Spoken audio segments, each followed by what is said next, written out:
Hi, everyone. Judge Andrew Napolitano here for Judging Freedom. Today is Friday, July 12th, 2024. Colonel Douglas Macgregor joins us now. Colonel Macgregor, a pleasure, my dear friend. Thank you very much for your time. What good can come from the saber rattling we heard out of Washington, D.C. this week as NATO purported to be celebrating its 75th anniversary? Well, I can't imagine much good coming out of any of it because, on the one hand, you have the possibility that Moscow actually takes some of this seriously and thinks that we're prepared to do things we're not. And that's been a problem, Judge, as you know, for a very long time. The other aspect is that they just end up looking ridiculous. They're essentially paying tribute to what is effectively a dementia patient in charge of, as everybody says, the greatest alliance in the world. It's more an offensive alliance today. It doesn't provide a defense for anything. I don't want to get into Kosovo, but just look at Ukraine. All it's doing is provoking a needless, useless war. And Colonel, unless I read it incorrectly, now they're intimating they want to move into Asia. I didn't know the North Atlantic went over there. Well, the North Atlantic Treaty Organization was transformed a long time ago into a Trojan horse for American military, political, and economic influence. Over the last 50 years, we've seen the Europeans voluntarily convert themselves into vassal states of the greater American empire. That's one of the problems that we have right now, is that Europeans, in most cases, have almost no defense establishment, very, very little defense industry. So they look to us almost 100%. We, on the other hand, have also made our forces almost unusable in any operation except against weak, incapable opponents.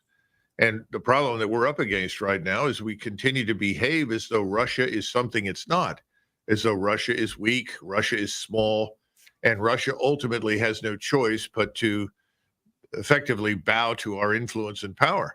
That's not going to happen. And as Mr. Orbán, who was in Moscow, recently said, if you pursue this, you will awaken the wrath of Moscow on a grand scale. You will get the strategic response from Russia that you do not want. But his warnings keep falling on deaf ears, and the dementia patient continues to make ridiculous statements that are totally unsupportable in public. Here's President Putin addressing that very issue, Colonel, on June 28th, cut number 1. In 2019, we announced that we would neither produce these missiles nor deploy them as long as the United States does not deploy such systems anywhere around the globe. We now know that the United States is not only producing these missile systems, but has brought them to Europe, Denmark, to use in exercises. Not long ago, it was reported that they are in the Philippines. It is unclear whether they have taken these missiles out from the Philippines or not. In any case, we need to respond to this and decide on our further steps in this regard. It appears that we need to begin producing these attack systems and then, based on the actual situation, decide on where to deploy them to ensure our security, if necessary. No, I would say you're 100% correct. The Russians take this saber rattling very seriously. Yeah, the standard missile series that we've got it's a very good class of missiles. Fortunately, the president of the Philippines decided that he did not want to become the Zelensky of Asia, and so he asked us to withdraw those missiles from the Philippines. So I think, at least in Asia for the moment, things are relatively calm, unless we do something incredibly stupid to provoke others. That's not the case in Europe right now, and he's correct. And I don't know what we're going to gain by any of it. It's almost as though, President Biden is on top of the defense industry and the military, and together they're collectively a rogue agent.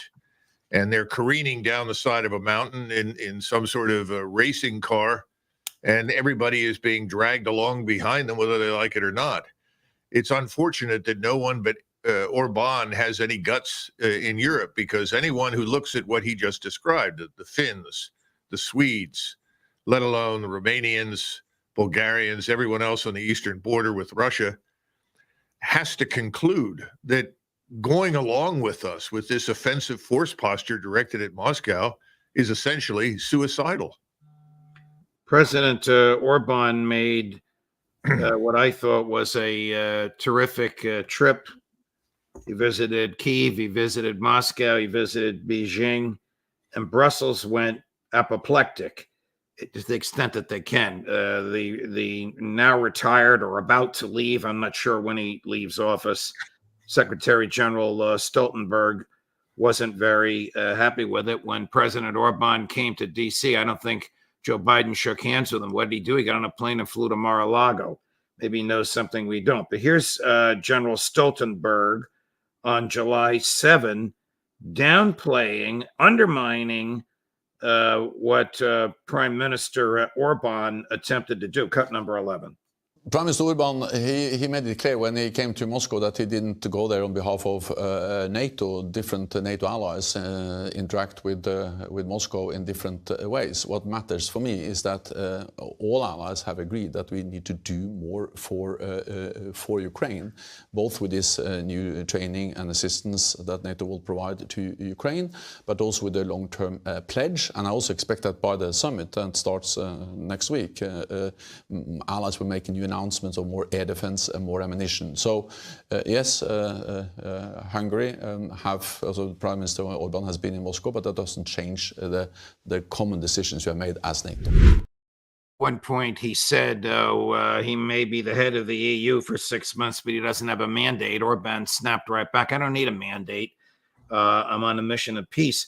Colonel, I'm pretty sure his reference to the long-term pledge was a reference to language used by the American State Department that, and this is crazy, but this is what they said, Ukraine's path to NATO is inevitable and irreversible. If you can bite your tongue, I'll let you take it from there. I think we have to understand that the dementia patient is really a metaphor for the West at this point. Right. President Biden is not entirely sure where he is at any given point in time. Excuse me. He's not even sure of his audience or the people he's talking to. Stoltenberg is such a shameless puppet of the United States and what it wants to pursue strategically that even in Norway, they've begun to notice. And the Norwegians have been among in my judgment, the most foolish of the people in Scandinavia with regard to Russia. Stoltenberg's father, by the way, was a very distinguished gentleman who did much good work. The current Stoltenberg is obviously not in that category, and he's about to be replaced by Mark Rutte from the Netherlands, who is even worse than Stoltenberg. It's interesting to me that the people that we have selected to be our talking heads for NATO, and that's what we do. We ultimately do make those decisions in Washington. We picked this Norwegian, and now we're picking a Dutchman. Two states of less than 5 million people that have almost no armed forces by the standards of, say, Russia, Turkey, or the United States. And we're letting them be our spokespersons. The whole thing is a travesty. And I hope the Europeans are paying attention. I'm beginning to get indications from people in Finland and Sweden that they are waking up. They've suddenly figured out that these missiles that Putin is talking about could end up on their soil without any notice whatsoever, any notification, without permission necessarily, and could be aimed and fired at Russia.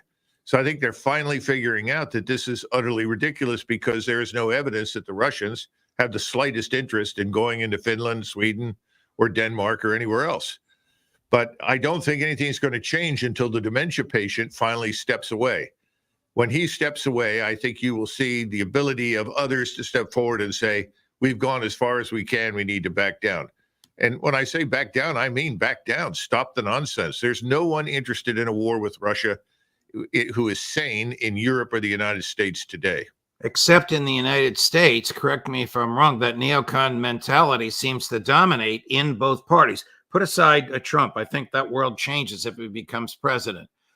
But if Joe Biden goes away in the next couple of weeks, the neocon mentality, I think, still prevails. Well, to let you could be right, but I do think we could see change even before the election. the people at the top of the Democratic Party may not be people that I would vote for, but they're not stupid. And they realize that they've got a tiger by the tail. The tiger may be demented and the tiger is over the hill and tiresome, but they want the tiger to stop roaring. I think that's pretty clear. Well, if you didn't see this last night, maybe you'll chuckle or maybe you'll have pity. Cut number 2. Ukraine will prevail in this war, and we'll stand with them every single step of the way. That's what the compact says, loudly and clearly. And now I want to hand it over to the president of Ukraine, who has as much courage as he has determination. Ladies and gentlemen, President Putin. President Putin. He's going to beat President Putin. President Zelensky. I'm so focused on beating Putin, we got to worry about it. Anyway, Mr. President. I'm better. You are a hell of a lot better. Thank you so much, Mr. President. First, I thought it was a tasteless joke, and then I thought, Joe Biden doesn't have the wit to offer a joke, tasteless or otherwise. But the earlier part of the speech is equally as dangerous as in my view, as his mental slip. Still preaching that Ukraine will prevail. Does the rest of NATO honestly believe this? No, as I've said this to you before, I think others that you've interviewed have made these points, like Larry Johnson and Scott Ritter. I served at a pretty high level in NATO. I was fortunate to work for some really wonderful people who were the equivalent to 4 stars in the British and German armies. I still am reasonably well connected. And what I can say is that behind the scenes, people are extremely uncomfortable. They don't like any of it. And if you look at the opinion polls in Europe, they have turned decisively against a confrontation with Russia. Even Scholz, who is another lackey for Washington, has stated publicly that under no circumstances will any German soldiers or any German in uniform go to Ukraine. Even in Poland, where there was initial enthusiasm for this crazy crusade against Russia, people have now stepped back and said, no, we really don't want to end up a smoking ruin like Ukraine. And I think that's the bottom line. If look at what's happened in Ukraine, multiply it by 100 times, and that could be Eastern Europe in a very short period of time. And the question is why? What for? What are we trying to achieve? And all this business about democracy versus fascism or communism is nonsense.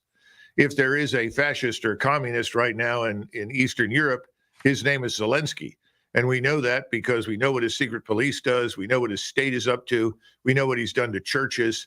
And we have an appreciation for the rampant organized crime in Ukraine, which is just shameless. The human trafficking, the disappearance of tens of thousands of children and women into the underworld where they're exploited and ultimately killed. This is what we're propping up. People know that. It can't go on.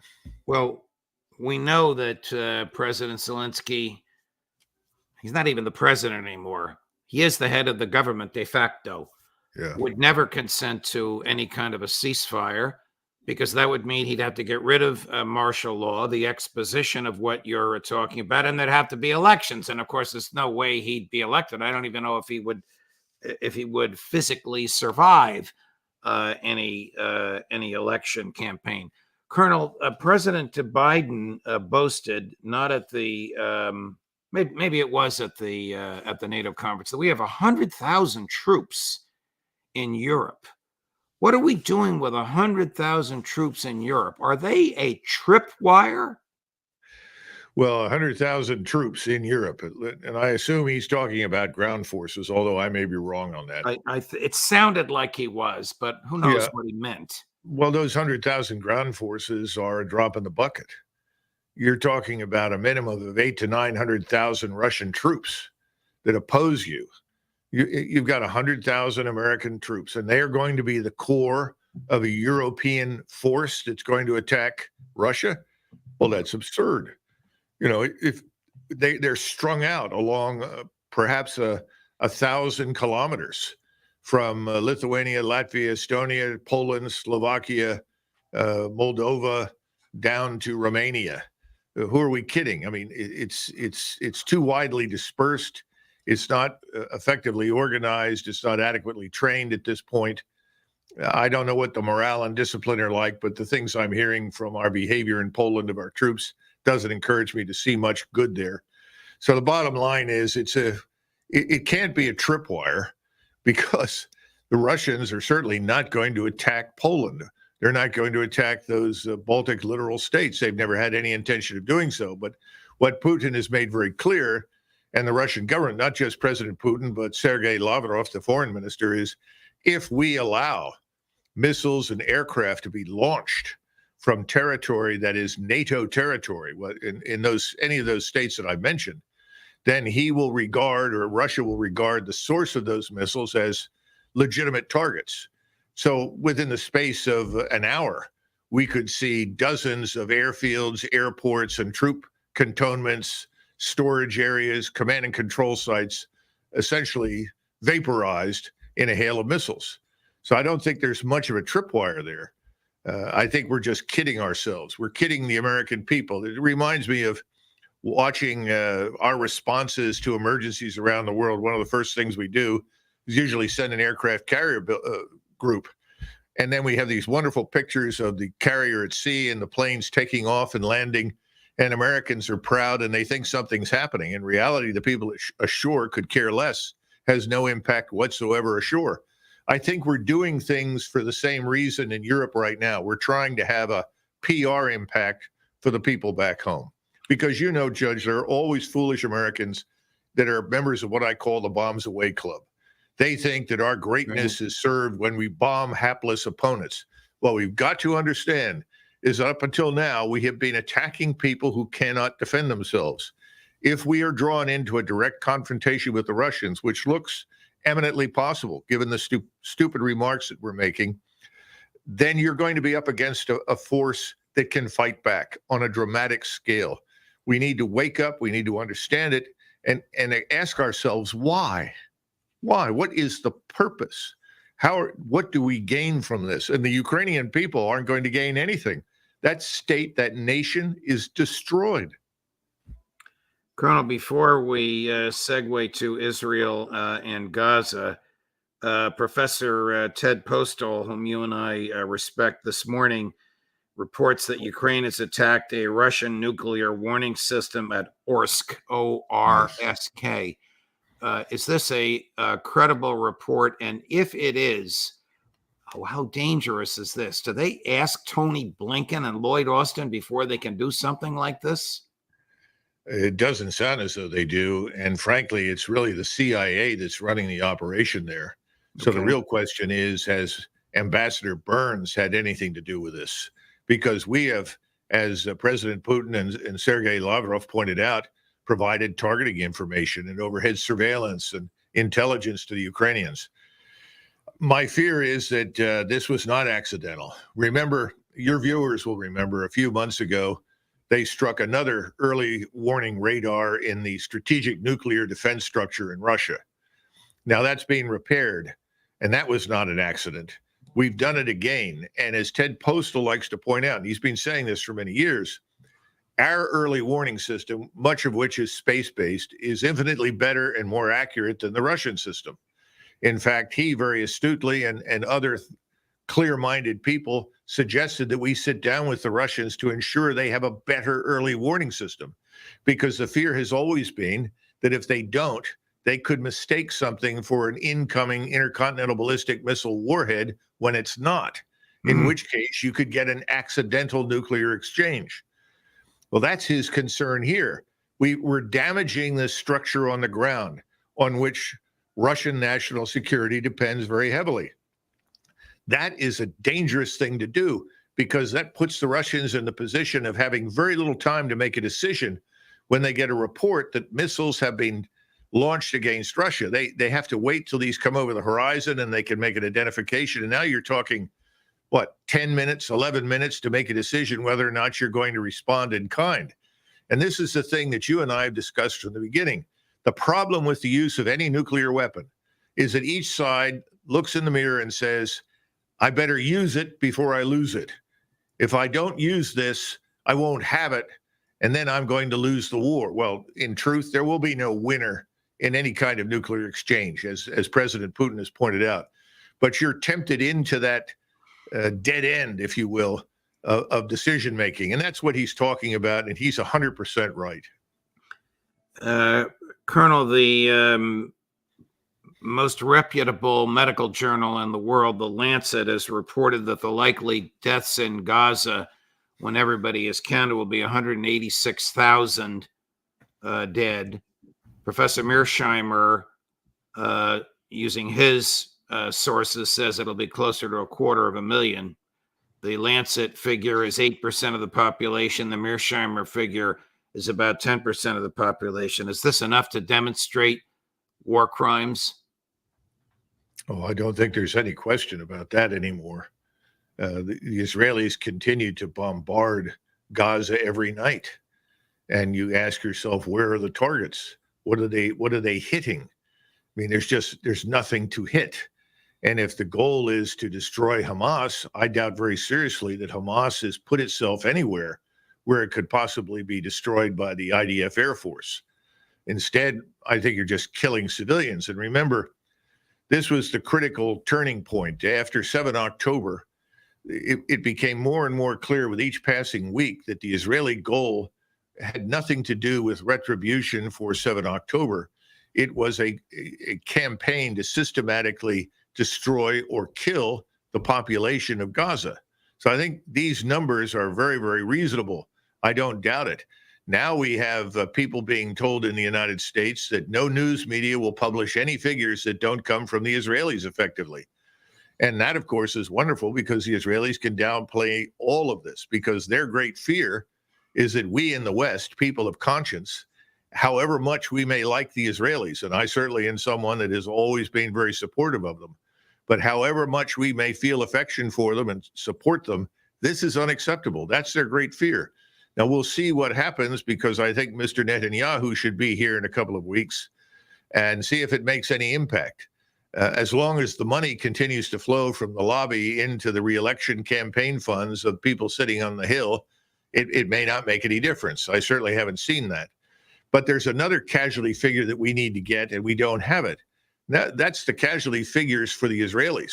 Because remember, Israel has really only about 6.5 million people from whom they can draw manpower for the Israeli Defense Force. We think there are maybe 70,000 plus seriously injured Israeli soldiers. To this has to be added an estimated 5,000 Israeli dead or more. That's more than they've lost in any of the previous wars. So, yeah, this is obviously criminal what's happened in Gaza. There's no more debate about that. But on the other hand, look at the situation in Israel. How long can they sustain this? Because, of course, their economy is in ruins. And now we continue to hear about preparations to go into southern Lebanon. So this is poised to do one of two things, either implode or to go ballistic, if you will, and engulf the entire region. Let me add to your warning about the problems in Israel, the growing chasm between the IDF and Prime Minister Netanyahu. I mean, over the weekend, Haaretz reported, using as sources officials in the IDF, as well as official IDF and Netanyahu government documents, that there's no question but that the Hannibal Directive was ordered on October 7th, and it now appears that more than half the 1,200 Israelis who died on that day were murdered by the IDF, civilians and military. Our friends and colleagues, Max Blumenthal and Aaron Mate, when they reported that, were back in October, were ridiculed by mainstream media. They're not waiting in vain for an apology. My point is, that piece that came out in Haaretz was provoked by sources within IDF. Question, is IDF exhausted?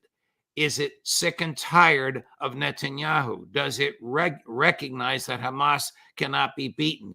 Is the last thing in the world it wants to do to go after Hezbollah? All right, 4 questions. My apologies.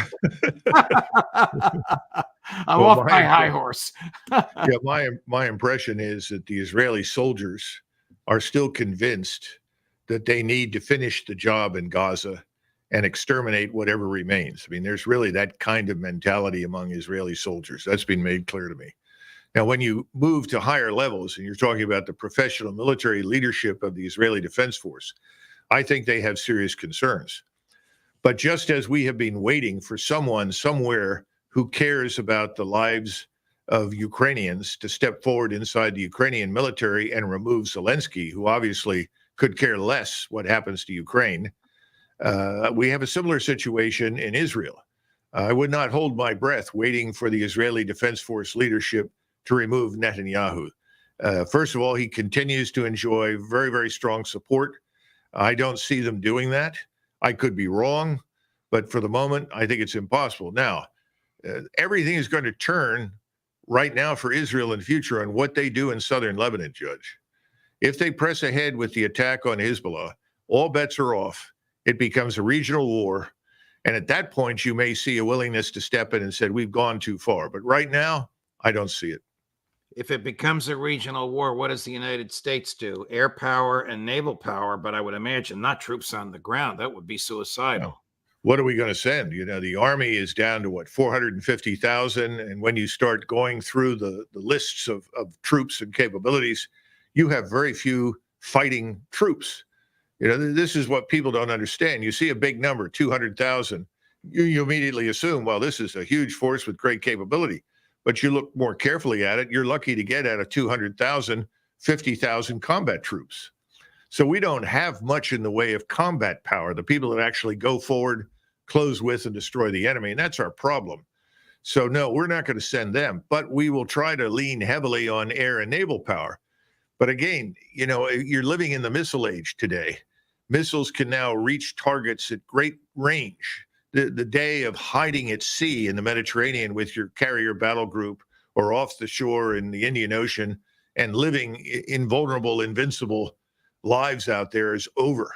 All of these things are targetable. They can all be found. They can all be targeted. And everybody says, well, they can't sink a carrier. You don't have to sink a carrier. All you have to do is put its flight deck out of business. Worse, you can damage the nuclear reactor aboard, in which case it can do nothing anyway. Then it becomes a magnet for help and assistance from other ships in the fleet who are trying to save the carrier. So then you have the opportunity to sink lots of targets or destroy even more. This is a disaster waiting to happen, Judge. I pray that it doesn't. We don't need to go down this road. But I see no one exercising any kind of control or influence over the Israelis, certainly not over Mr. Netanyahu, because as he points out regularly, he controls our Congress. He says that. And thus far, I'd say there's a lot of evidence to support that he's correct. I agree with you on that. So what does he want when he comes in 2 weeks that he doesn't already have? I think he wants to command the audience and signal that we have to support him in what he will bill as the final stage of the conflict. When you listen to him, he's talking about moving to the next steps. That means southern Lebanon and also finishing off Gaza and potentially his enemies in the region. And he talks about the militias in Iraq, the militias in Syria, the militias in southern Saudi Arabia or the Arabian Peninsula, the Houthis. He talks about finishing everything. In other words, this is the final conflict. And that also means Iran. And I think he's going to try and extract from people, privately at any rate, absolute assurance that they will support him in his war with Iran and that we will come into that. He may not want much from us, but he wants to know that we will send our intercontinental bomber force over there and level as much of Iran as possible. And remember, you and I know there are lots of people in the Senate at any rate and some in the House who are only too happy to do that. Right. If they can find a reason to destroy Iran, they will use it. And I think that's going to be the topic of discussion behind the scenes. Maybe he's worried about this. Another statement from President Biden. Listen to the last, it's not very long, but listen to the last few words out of his mouth, cut number 8. In the coming months, the United States and our partners intend to provide Ukraine with dozens of additional tactical air defense systems. The United States will make sure that when we export critical air defense interceptors, Ukraine goes to the front of the line. They will get this assistance before anyone else gets it. Wow. Does that upset Prime Minister Netanyahu when he complains that the 2,000-pound bombs have stopped? Ukraine goes to the head of the line. They get assistance before anybody else. A couple of things. The Ukrainians are not using the 2,000-pound bombs. He is. In other words, the Ukrainians have no air force that can deliver those munitions. I don't think he's really concerned about that, because ultimately he is very confident that he commands the obedience of Washington and its armed forces. So no, I don't think he's worried about that. But here's something that Americans need to understand. We don't have any hot assembly lines rapidly producing Patriot missiles, ATACMS missiles, or any other missile for that matter. In other words, we're very dependent on what already exists. And the deliveries that we're now promising to Ukraine and other states are all the way out into 2026. We don't have the capacity that you see in Russia. The Russians are running factory establishments, manufacturing base there for the military, 24 hours a day with 3 shifts. That's what you do when you go to war. We're not really at war. This is the big bluff. This is what's so dangerous. And that was the problem. The neocons love to talk about the 1930s. I normally don't, but that was Britain's problem in the 1930s. And it was to some extent the French problem. They couldn't bluff their way out of things. And ultimately the Germans attacked and exposed them for what they were, a paper tiger. I think that could happen in the Middle East as well. I hope not. But again, we don't have the depth in terms of munitions and capabilities to manufacture. We don't have what we call a surge capability, where you can say, I need 500 of these missiles or rockets by the end of the week and can produce them. We don't. That's the problem. So whatever we've got is coming out of our existing arsenal, our depots, direct from the factories as they slowly but ponderously produce these things. Colonel, I wish someday the State Department and the Defense Department would listen to you, but that might not happen until January 20th of 2025. I'm not sure anybody will listen then either, Judge. I hate to be blunt. You have a lot of foolish people at the top right now who have this false impression of us. We do in both parties, in both campaigns, on both sides. But in fact, I would say, Judge, the only candidate who has spoken bluntly about this and the criticality of stopping it for the reasons I've outlined is RFK Jr. Yeah, not on Gaza, but on Ukraine. Absolutely. Yes. Yes. But he understands the larger implications of the Middle East. Yes, he's just someone who, like me, has great affection for Israel. I do too. It's just that I can't support what's been going on in Gaza. That's it. I just can't. No person with a sense of morality can support what's going on in Gaza. Colonel, thank you very much. A pleasure as always. Thank you for accommodating my schedule. I'm off for the next 2 weeks. Well, you're vacationing in Florida. Hate you. I hope you have a miserable time on Lake Como. We'll see you at the end of the month, sir. Thank you. All the best to you. Okay. Bye-bye. Well, my dear friends, I am off for the next 2 weeks, but you'll be hearing from us. We'll be posting videos, shorts and videos. And of course, my electronic equipment will be in my suitcase should there be breaking news in my end of the world.